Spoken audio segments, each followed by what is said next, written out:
Om Shanti. Good morning. 18 फरवरी 2021 के ईश्वरीय महावाक्य। आज सद्गुरुवार है। आज हम सभी सुनेंगे सद्गुरु बाबा के सत्य वचन अर्थात प्यारे बाबा की मीठी मुरली। आज प्यारे बाबा ने कहा है कि बच्चे, तुम्हें सदा यही स्मृति रहनी चाहिए कि यह चोला अर्थात यह शरीर छीछी है और इसे छोड़ करके अब हमें वापस घर जाना है। तो ये सदा स्मृति रहे, क्योंकि तुम बेहद के वैरागी बच्चे हो। अब ये संगम का जो थोड़ा समय है, तो ये समय जो मिला हुआ है, तो तुम्हें इस समय में योग बल जमा करना है, क्योंकि यह योग बल अंत समय में बहुत काम में आएगा। तो योग बल को जमा करने के लिए कर्म करते हुए सदा स्मृति में रहे एक बाबा की याद, बाप और वर्षा सदा याद रहे। और यह प्रैक्टिस तुम्हें करनी है। सुख देने वाला तो बाप ही है, तो सुख देने वाले बाप को सदा स्मृति में रखना है। तो अभी हम सुनते हैं विस्तार से प्यारे बाबा के मधुर महावाक्य, ईश्वरीय महावाक्य। आज बाबा कहते हैं, मीठे बच्चे, सुख देने वाले एक बाप को याद करो। इस थोड़े समय में योग बल जमा करो तो अंत में बहुत काम आएगा। बाबा ने कहा, मीठे बच्चे, सुख देने वाले एक बाप को याद करो। इस थोड़े समय में योग बल जमा करो तो अंत में बहुत काम आएगा। आज की मुरली में प्रश्न है, बेहद के वैरागी बच्चे, तुम्हें कौन सी स्मृति सदा रहनी चाहिए? बेहद के वैरागी बच्चे, तुम्हें कौन सी स्मृति सदा रहनी चाहिए? उत्तर है, बाबा ने कहा, यह हमारा चीची चोला है, इसे छोड़ वापिस घर जाना है। यह स्मृति सदा रहे, बाप और वर्षा याद रहे, दूसरा कुछ भी याद न आए। यह है बेहद का वैराग। कर्म करते याद में रहने का ऐसा पुरुषार्थ करना है जो पापों का बोझा सिर से उतर जाए, आत्मा तमो प्रधान से सतो प्रधान बन जाए। ओम शांति। बाप बच्चों को रोज बहुत सहज बातें समझाते हैं। यह है ईश्वरीय पाठशाला। बरोबर गीता में भी कहते हैं, भगवानु वाच। भगवान बाप सबका एक है। सब भगवान नहीं हो सकते, हाँ सब बच्चे हो सकते एक बाप के। जरूर बुद्धि में आना चाहिए कि बाप स्वर्ग नई दुनिया की स्थापना करने वाला है। उस बाप से हमको स्वर्ग का वर्षा जरूर मिला होगा। भारत में ही शिव जयंती गाई जाती है, परंतु शिव जयंती कैसे होती है यह तो बाप ही आकर समझाते हैं। अभी शिव जयंती 11 मार्च को है ना, तो बाप आते हैं कल्प के संगम युग पर, जब बाबा का अवतरण हुआ है इस धरा पर। इसीलिए बाबा के अवतरण दिवस के यादगार में महाशिवरात्रि पर्व मनाया जाता है। बच्चों को फिर से पति से पावन बनाने अर्थात वर्षा देने। इस समय सबको रावण का श्राप है, इसलिए सब दुखी है। अभी कलयुगी पुरानी दुनिया है। यह हमेशा याद रखो कि हम ब्रह्मा मुख वंशावली ब्राह्मण हैं। जो भी अपने को ब्रह्मा कुमार कुमारी समझते हैं, उनको जरूर यह समझना चाहिए कि कल्प कल्प डाढ़े से ब्रह्मा द्वारा वर्षा लेते हैं। शिव बाबा से हम ब्रह्मा बाबा के द्वारा वर्षा लेते हैं। इतने ढेर बच्चे और कोई को हो नहीं सकते। वह है सबका बाप। ब्रह्मा भी बच्चा है। सब बच्चों को वर्षा डाढ़े से मिलता है। उनका वर्षा है सत्युग की राजधानी। वर्षे में क्या मिलता है? तो सत्युग की राजधानी। और संगम युग में हमें वर्षा मिलता है जो बाबा के सर्व खजाने हैं, अतीन्द्रिय सुख का अनुभव है, तो वो वर्षा हमें मिलता है। यह बेहद का बाप जब स्वर्ग का रचयिता है तो जरूर हमको स्वर्ग की राजाई होनी चाहिए, परंतु यह भूल गए हैं। हमको स्वर्ग की बादशाही थी, परंतु निराकार बाप कैसे देंगे? जरूर ब्रह्मा द्वारा देंगे। भारत में इनका राज्य था, अभी कल्प का संगम है। संगम पर ब्रह्मा है, तब तो बीके कहलाते हैं। अंधश्रद्धा की कोई बात हो नहीं सकती। एडॉप्शन है। हम ब्रह्मा कुमार कुमारिया है। ब्रह्मा शिव बाबा का बच्चा है। हमको शिव बाबा से फिर से स्वर्ग की बादशाही मिल रही है। पहले भी मिली थी, जिसको 5000 वर्ष हुए। हम देवी देवता धर्म के थे। पिछाड़ी तक वृद्धि होती रहती है। जैसे क्राइस्ट आया, क्रिश्चियन धर्म अभी तक है, वृद्धि होती रहती है। वे जानते हैं कि क्राइस्ट द्वारा हम क्रिश्चियन बने। आज से 2000 वर्ष पहले क्राइस्ट आया था। अब वृद्धि हो रही है। पहले पहले सतो प्रधान, फिर रजो तमो में आना है। तुम सत्युग में सतो प्रधान थे, फिर रजो तमो में आए हो। तमो प्रधान सृष्टि से फिर सतो प्रधान जरूर होती है। नई दुनिया में आदि सनातन देवी देवता धर्म था। मुख्य धर्म है 4। तुम्हारा धर्म आधा कल्प चलता है, आदि सनातन देवी देवता धर्म। यहाँ भी तुम उस धर्म के हो, लेकिन विकारी होने के कारण तुम अपने को देवी देवता नहीं कहलाते हो। तुम थे आदि सनातन देवी देवता धर्म के, परंतु वाम मार्ग में जाने के कारण तुम पतित बने हो। वाम मार्ग अर्थात जिसको कहते बॉडी कॉन्शियस में हम आ गए, उल्टा मार्ग है ना। तो आत्मा समझना मानस उल्टा, और अभी सब कलयुग में उल्टे हो गए, मानस सभी स्वयं को बॉडी समझने लगे। तो वाम मार्ग में जाने के कारण तुम पतित बने हो, इसलिए अपने को हिंदू कह देते हैं। अब तुम ब्राह्मण बने हो। कल भी बाबा ने कहा था ना, तुम्हें ब्राह्मण जाति का नशा होना चाहिए। ब्राह्मण सबसे ऊंचे, देवताओं से भी ऊंच क्यों है? क्योंकि ब्राह्मण नॉलेजफुल है। तो ऊंचे ते ऊंचा है शिव बाबा, फिर हो तुम ब्राह्मण। तुम ब्राह्मणों का ऊंचे ते ऊंचा वर्ण है। ब्रह्मा के बच्चे बने हो, परंतु वर्षा ब्रह्मा से नहीं मिलता है। शिव बाबा ब्रह्मा द्वारा स्वर्ग की स्थापना कर रहे हैं। तुम्हारी आत्मा अब बाप को जान गई है। बाप कहते हैं कि मेरे द्वारा मेरे को जानने से सारे सृष्टि चक्र के आदि मध्य अंत की नॉलेज समझ लेंगे। वह ज्ञान मेरे को ही है। मैं ज्ञान का सागर, आनंद का सागर, पवित्रता का सागर हूँ। 21 जन्म तुम पवित्र बनते हो, फिर विषय सागर में पड़ जाते हो। अभी ज्ञान का सागर बाप तुमको पतित से पावन बनाते हैं। कोई गंगा का पानी पावन नहीं बना सकता। स्नान करने जाते हैं, परंतु वह पानी कोई पतित पावन नहीं है। ये नदियां तो सतयुग में भी है तो कलयुग में भी है। पानी का फर्क नहीं रहता। कहते भी है सर्व का सद्गति दाता एक राम। वही ज्ञान का सागर पतित पावन है। बाबा आकर ज्ञान समझाते हैं, जिससे तुम स्वर्ग के मालिक बनते हो।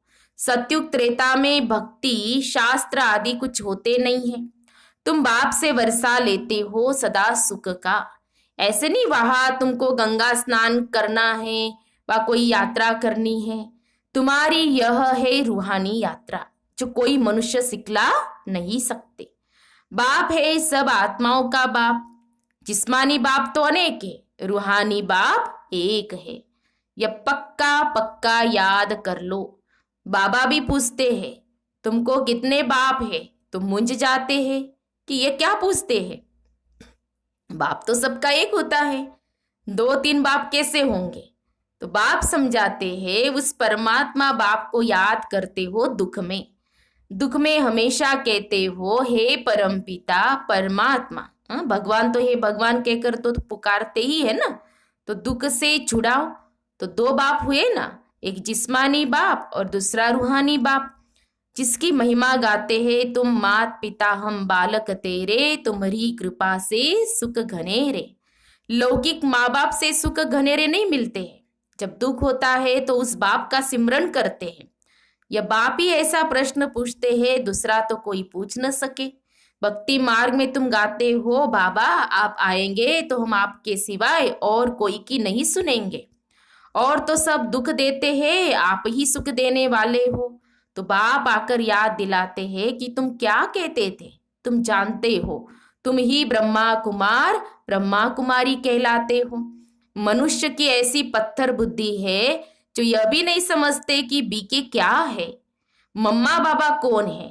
यह कोई साधु संत नहीं है, साधु सन्यासी को गुरु नहीं कहेंगे, साधु सन्यासी को गुरु कहेंगे, माता पिता नहीं कहेंगे।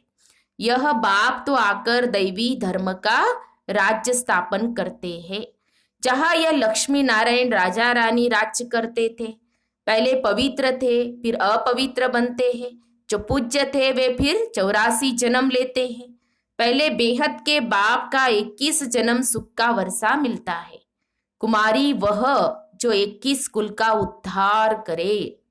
बाबा कहते हैं वो ब्रह्मा कुमारी जब बनती है तो 21 कुल का उद्धार करती है। यह तुम्हारा गायन है, तुम कुमारिया हो, गृहस्थी नहीं हो। भल बड़े हैं लेकिन मरजीवा बने, सब बाप के बच्चे बच्चियां बने हो।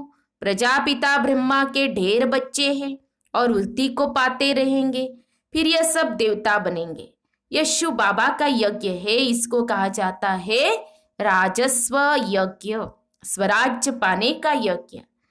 आत्माओं को बाप से स्वर्ग के राज्य का वर्षा मिलता है। इस राजस्व अश्वमेध ज्ञान यज्ञ में क्या करना है? तो बाबा पूछ रहे क्या करना इस यज्ञ में, क्या स्वाहा करेंगे? शरीर सहित जो कुछ है वह बलिहार करना है अथवा स्वाहा करना है। इस यज्ञ से तो तुम फिर राज्य पाएंगे। बाप याद दिलाते हैं कि भक्ति मार्ग में तुम गाते थे कि हे बाबा आप जब आएंगे तो हम बलिहार जाएंगे, वारी जाएंगे। अब तुम अपने को सब ब्रह्मा कुमार ब्रह्मा कुमारिया तो समझते हो। भल रहो अपने गृहस्थ व्यवहार में, परंतु पावन रहना होगा कमल पुष्प समान। अपने को आत्मा समझो, हम बाबा के बच्चे हैं, तुम आत्माएं हो आशिक।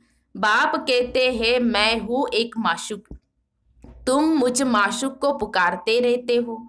तुम आधा कल्प के आशिक हो, जिसको परमपिता परमात्मा कहा जाता है। वह निराकार है, आत्मा भी निराकार है जो इस शरीर द्वारा पार्ट बजाती है। भक्ति मार्ग में भी तुमको पार्ट बजाना है।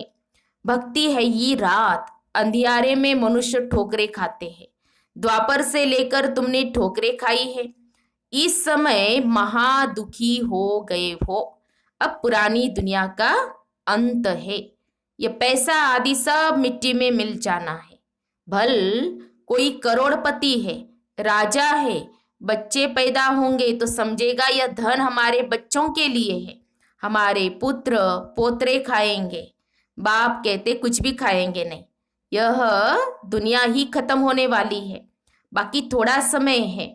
विघ्न बहुत पड़ेंगे, आपस में लड़ेंगे, पिछाड़ी में ऐसे लड़ेंगे जो खून की नदियां बहेंगी। तुम्हारी तो कोई से लड़ाई नहीं है, तुम योग बल में रहते हो। तुम याद में रहेंगे तो कोई भी तुम्हारे सामने बुरे विचार से आएंगे तो उनको भयंकर साक्षात्कार हो जाएगा और झट भाग जाएंगे। तुम शिव बाबा को याद करेंगे और वे भाग जाएंगे। बाबा कहते जो पक्के बच्चे हैं, पुरुषार्थ में रहते हैं कि मेरा तो एक शिव बाबा दूसरा न कोई। बाप समझाते हैं कि हत कारडे दिल यारडे, हाथों से काम करो और बुद्धि बाबा में लगी रहे। बच्चों को घर को भी संभालना है, परंतु तुम आत्माएं बाप को याद करो तो पापों का बोझा भी उतर जाएगा। सिर्फ मुझे याद करो तो तुम तमो प्रधान से सतो प्रधान बन जाएंगे, परंतु नंबरवार पुरुषार्थ अनुसार फिर तुम सब यह शरीर छोड़ेंगे। बाबा सभी आत्माओं को मच्छरों सदृश ले जाएंगे। बाकी सारी दुनिया को सजाए खानी है। भारत में बाकी थोड़े जाकर रहेंगे, उसके लिए ही यह महाभारत लड़ाई है। यहाँ तो बहुत वृद्धि होंगी। प्रदर्शनी, प्रोजेक्टर आदि द्वारा कितने सुनते हैं, वह प्रजा बनती जाती है। राजा तो एक होता है, बाकी होती है प्रजा। वजीर भी प्रजा की लाइन में आ जाता है, ढेर प्रजा होती है। एक राजा की लाखों के अंदाज में प्रजा होती है। तो राजा रानी को मेहनत करनी पड़े ना। बाबा कहते हैं राजा रानी बनना है तो प्रजा बनो। बाप कहते सब कुछ करते निरंतर मुझे याद करो, सब कुछ करते निरंतर मुझे याद करो। अंतर नहीं होना चाहिए। जैसे आशिक माशुक होते हैं, उन्हों का जिस्मानी लव रहता है। तुम बच्चे इस समय आशिक हो, तुम्हारा माशुक आया हुआ है, तुमको पढ़ा रहा है। पढ़ते पढ़ते तुम देवता बन जाएंगे। याद से विकर्म विनाश होंगे और तुम सदैव निरोगी भी बनेंगे। फिर 84 के चक्र को भी याद रखना है। सतयुग में इतने जन्म, त्रेता में इतने जन्म। हम देवी देवता धर्म वालों ने पूरे 84 का चक्र लगाया है। आगे चलकर तुम बहुत वृद्धि को पाएंगे। तुम्हारे सेंटर्स हजारों की अंदाज में हो जाएंगे। और आज हम देखते हैं पूरे 150, लगभग 150 जो देश है वहाँ 1000, 8,500 के ऊपर सेवा केंद्र है। गली गली में समझाते रहेंगे कि सिर्फ बाप को और वर्षे को याद करो। अब चलो घर वापिस। ये तो छीची चोला है। जैसे कहते हैं ना, बच्चे खेलते हैं और फिर शाम हो जाती है, कपड़े भी मैले हो जाते हैं, फिर क्या कहते, चलो अब घर चलो, अब शाम हो गई है, अब फ्रेश हो जाओ। वैसे बाबा कहते बच्चे अब ये तुम सतयुग, त्रेता, द्वापर, कलयुग पाठ बजाते बजाते अब एकदम ये चोला एकदम छीची हो गया है। अब चलो वापिस घर। यह है बेहद का वैराग। सन्यासी तो सिर्फ हद का घर बार छोड़ देते हैं, वह है हठी योगी। वह राजयोग सिखला नहीं सकते। कहते हैं यह भक्ति भी अनादि है। बाप कहते यह भक्ति तो द्वापर से शुरू होती है। 84 पौड़ियां उतरी, अब तुम तमो प्रधान बने हो। तुम 100 देवी देवता थे, क्रिश्चियन कहेंगे हम 100 क्रिश्चियन थे। तुम जानते हो हम सतयुग में थे। बाप ने देवी देवता धर्म स्थापन किया। यह जो लक्ष्मी नारायण थे वह अब ब्राह्मण बने हैं। यह जो लक्ष्मी नारायण थे वह अब ब्राह्मण बने हैं। जितने भी देवी देवताएं थे ना, वो अभी इस संगम में क्या बनेंगे, पक्के ब्राह्मण। सतयुग में एक राजा रानी थे, एक भाषा थी। यह भी बच्चों ने साक्षात्कार किया है। तुम हो सब आदि सनातन धर्म के, तुम ही 84 जन्म लेते हो। वह जो कहते आत्मा निर्लेप है, वह ईश्वर सर्वव्यापी है, यह रॉन्ग है। सब में आत्मा है, फिर कैसे कहते हो हमारे में परमात्मा है? फिर तो सब फादर्स हो गए, कितने तमो प्रधान बन गए हैं। आगे जो सुनते थे वह मान लेते थे। अब बाप आकर सत्य सुनाते हैं, तुमको ज्ञान का तीसरा नेत्र देते हैं, जिससे तुम सृष्टि के आदि मध्य अंत को जानते हो। अमर कथा भी यह है, बाकी सूक्ष्म वतन में कथा आदि है नहीं। यह सब भक्ति मार्ग का सैपलिंग है। तुम अमर कथा सुन रहे हो अमर बनने के लिए। वहां तुम खुशी से एक शरीर छोड़ दूसरा जाकर लेंगे। यहाँ तो कोई मरता है तो रोते पीटते हैं, वह बीमारी आदि होती नहीं, सदैव एवर हेल्दी रहते हैं, आयु भी बड़ी होती है। वहां पतितपना होता ही नहीं है। अब यह पक्का कर लेना है कि हमने 84 का चक्र पूरा किया है। ये भी किसको स्मृति में रहेगा, जो आदि सनातन सतयुग से स्टार्टिंग में आती है ना, उसको ये नशा रहेगा कि हमने 84 जन्म लिए।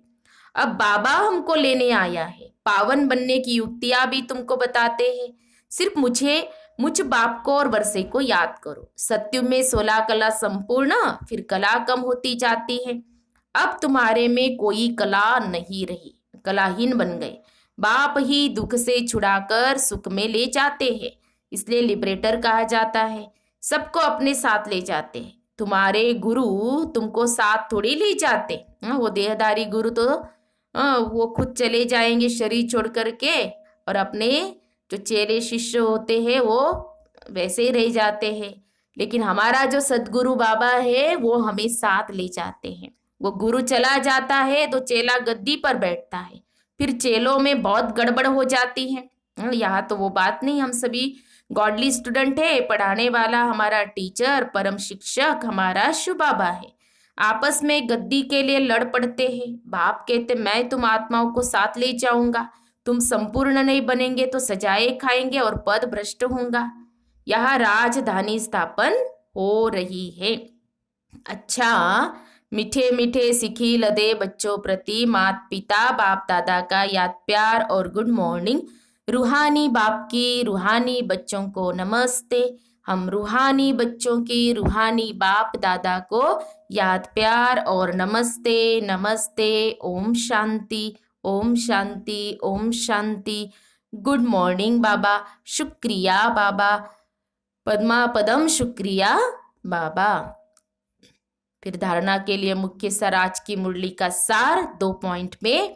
पहली पॉइंट, याद का ऐसा अभ्यास करना है जो बुरे विचार वाले सामने आते ही परिवर्तन हो जाए।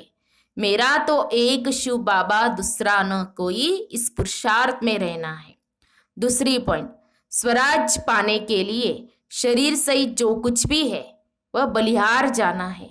जब इस रुद्र यज्ञ में सब कुछ स्वाहा करेंगे तब राज्य पद मिलेगा। फिर आज की मुरली में सतगुरु बाबा का वरदान है, ज्ञानी तू आत्मा बन, ज्ञान सागर और ज्ञान में समाने वाले सर्व प्राप्ति स्वरूप भव। ज्ञानी तू आत्मा बन, ज्ञान सागर और ज्ञान में समाने वाले सर्व प्राप्ति स्वरूप भव। स्पष्टीकरण है, जो ज्ञानी तू आत्माएं है वह सदा ज्ञान सागर और ज्ञान में समाई रहती है। सर्व प्राप्ति स्वरूप होने के कारण इच्छा मात्रम अविद्या की स्टेज स्वतः रहती है। जो अंश मात्र भी किसी स्वभाव संस्कार के अधीन है, नाम मान शान के मंगता है, क्या क्यों के क्वेश्चन में चिल्लाने वाले पुकारने वाले, अंदर एक बाहर दूसरा रूप है, उन्हें ज्ञानी तू आत्मा नहीं कहा जा सकता। स्लोगन है, इस जीवन में अतीन्द्रिय सुख व आनंद की अनुभूति करने वाले ही सहज योगी है। इस जीवन में अतीन्द्रिय सुख व आनंद की अनुभूति करने वाले ही सहज योगी है।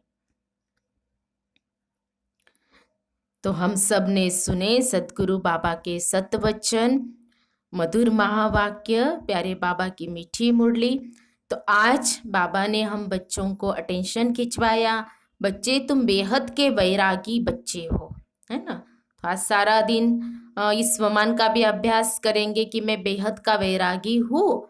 तो बेहद का वैरागी हूँ तो मुझे क्या करना है। तो वो बाबा ने कहा कि तुम्हें बाप और वर्षा सदा स्मृति में रखना है और योग बल जमा करना है ताकि अंत समय में काम आए। तो और भी पॉइंट निकालेंगे हम सभी और उसका हम क्या करेंगे, सारा दिन अभ्यास करेंगे। और आज सद्गुरुवार है तो आज प्यारे बाबा को भोग भी लगेगा। अच्छा, ओम शांति ओम शांति ओम शांति।